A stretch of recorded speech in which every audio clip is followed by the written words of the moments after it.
pada waktu saya awal-awal memimpin KPK. Apa? Justru di dalam KPK yang saya hadapi pada waktu saya baru-baru memimpin itu terlalu banyaknya yang bekerja di KPK itu berafiliasi dengan orang luar. Akarnya apa? Penyidik itu nanti ada yang tunduknya pada Kapolri, ada yang tunjuknya pada kejaksaan, ada bukan bukan hanya Kapolri loh, Wakapolri, terus kemudian dengan yang dari BIN. Jadi saya itu kebingungan ini harus kerjasama dengan siapa yang bisa independen betul. Kok orang itu sebenarnya sudah punya jalur sendiri-sendiri. Nah itu kan tadi yang sangat dikeluhkan Mas Uceng kan itu. Oleh karena itu saya berharap sebetulnya malah malah di dalam pimpinan KPK tadi tidak ada perwakilan. Tidak ada perwakilan dari jaksa, tidak ada perwakilan dari polisi. Betul-betul independen dan kompeten itu yang kita harapkan. Itu yang kita harapkan. Jadi tidak ada perwakilan.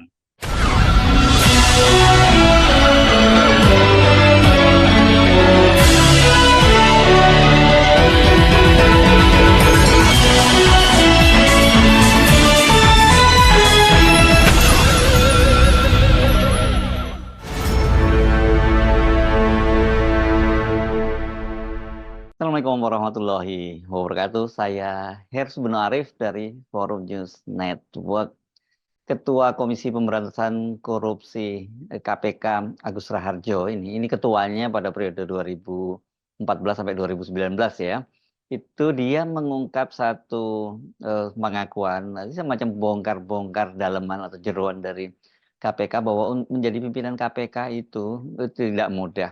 Ini berkaitan dengan kaitannya adalah para penyidik yang di KPK itu kan berasal dari berbagai institusi ya. Kalau biasanya ini kalau para penyidik kebanyakan dari Polri, tapi juga ada yang dari Kejaksaan, bahkan juga ada dari Badan Intelijen Negara BIN.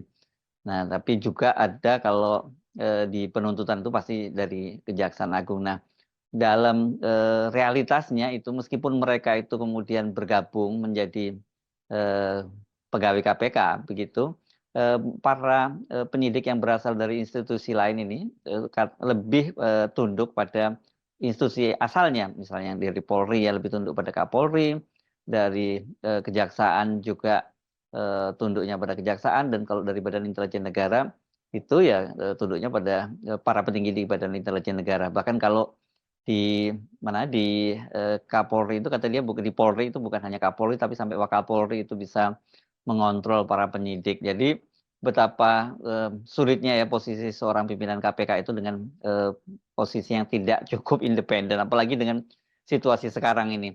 Nah, Agus Raharjo mengungkapkan hal itu dalam sebuah diskusi daring yang digelar oleh Indonesian Corruption Watch kemarin. Ini menyikapi rencana pemerintah yang akan segera membentuk pansel panitia seleksi para pimpinan KPK, karena ini kan periode kepemimpinan KPK ini akan berakhir pada tahun 2024 ini ya, setelah sebelumnya harusnya tahun 2023 tapi diperpanjang sampai 2024. Nah, kita simak bagaimana penjelasan dari Agus Raharjo. Pansel yang abal-abal akan menghasilkan pimpinan yang abal-abal. Itu penting. Zaman pansel yang terakhir, saya sudah memberikan data, memberikan masukan yang sangat kredibel, dilihat pun tidak. Jadi kan ini kan kemudian mengecewakan betul bagi teman-teman di KPK yang sudah mengumpulkan data itu. Nah kemudian saya perlu garis bawahi memohon pada Pak Jokowi yang sebentar lagi kepresidenannya berakhir dan juga Pak Prabowo yang nanti akan memangku kepresidenan, keberhasilan KPK itu selalu bekerja erat dengan pemerintah. Bapak perlu ingat eh, Corruption Perception Index CPI tahun berapa itu yang saya tinggal itu 19 ya 2019 itu tertinggi sampai saat ini 40. Itu karena waktu itu KPK sangat bekerja erat dengan kepresidenan. Jadi kita dukung yang namanya single identity number yang untuk mengeterapkan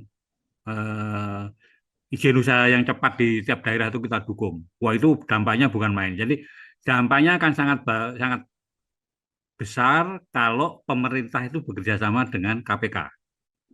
Selalu itu. Dan Mohon maaf, Pak Jokowi, saya memberikan info, ini dikeluhkan oleh teman-teman KPK yang hari ini. Yang terakhir itu ditengok pun sekarang itu tidak gitu loh. Jadi ini teman-teman mengharapkan sebenarnya kerjasama dengan Bapak supaya erat bekerjasama apa yang perlu disentuh oleh KPK yang itu juga menjadi programnya pemerintah yang kemudian bisa berjalan dengan smooth. Jadi kerjasama itu penting sekali. Saya sangat berharap nanti Pak Prabowo juga bisa menegakkan itu.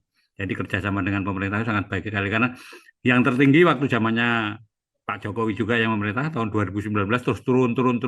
Nggak tahu sekarang jadi berapa? Dari 2004 dari 40 menjadi 34 atau berapa sekarang. Nah, itu juga zamannya Pak Jokowi.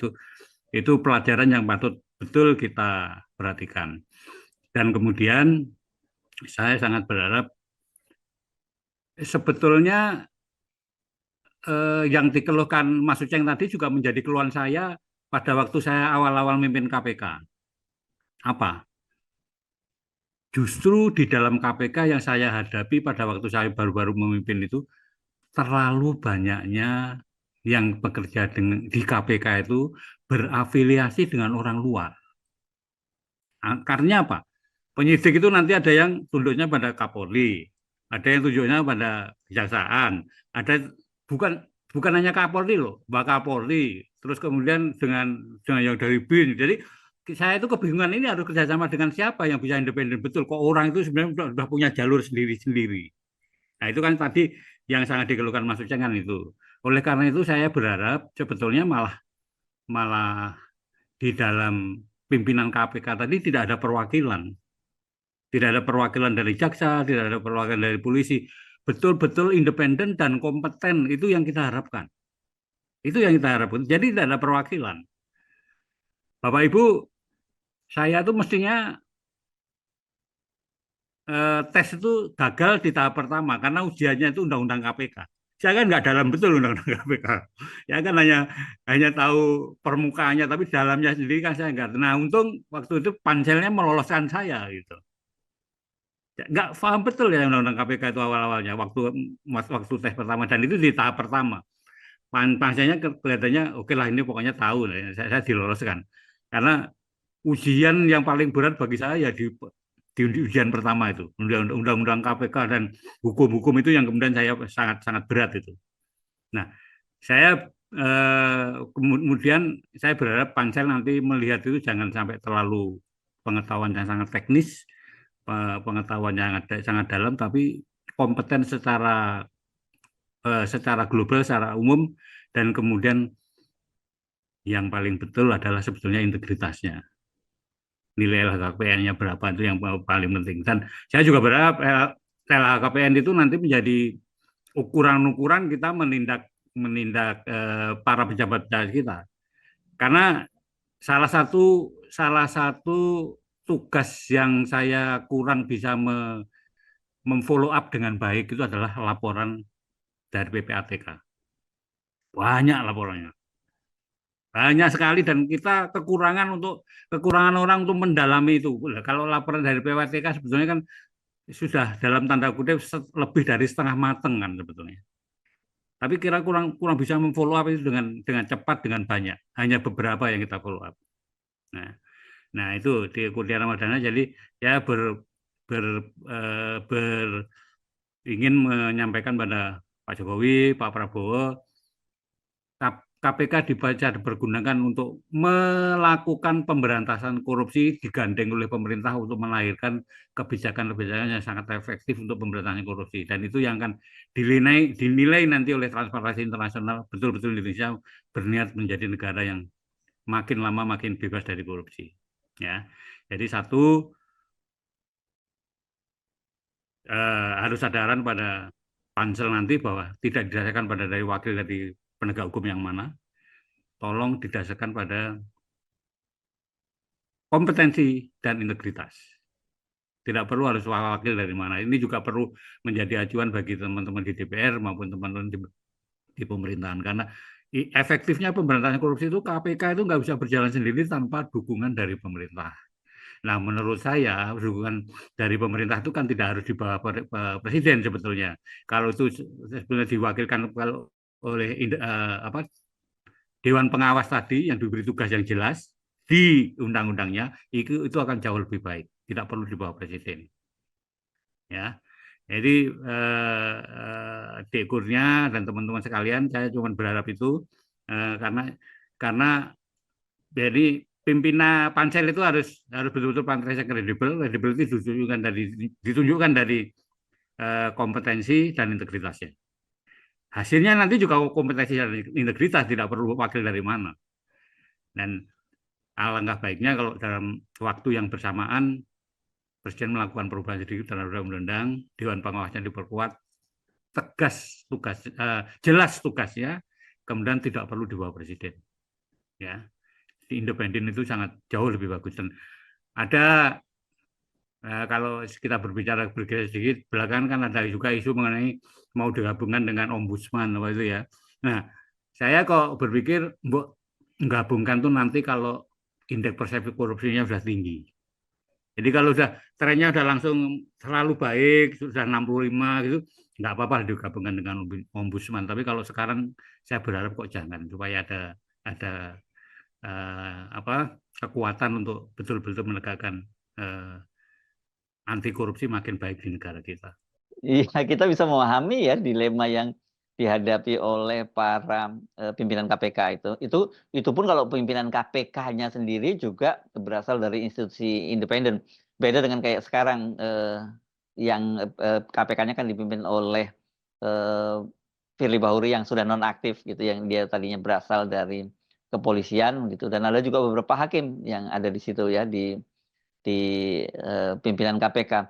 Jadi mereka-mereka ini yang kalau katakanlah berasal dari institusi yang independen, Agus Raharjo ini kan bukan dari, ya dia bukan dari kalangan kepolisian, bukan dari kejaksaan. Jadi ya orang seperti dia akan kesulitan untuk mengendalikan KPK karena para penyidiknya seperti kita ketahui berasal dari institusi-institusi lain. Dan rencana dulu kan memang KPK itu akan merekrut sendiri penyidik-penyidik independen, tapi sampai sekarang masih tetap yang dominan itu adalah para penyidik yang berasal dari institusi lain, yang tentu saja mereka ini lebih tunduk kepada institusi asalnya. Saya Hersman Arif dari Forum News Network. Sampai jumpa lagi. Wassalamualaikum warahmatullahi wabarakatuh.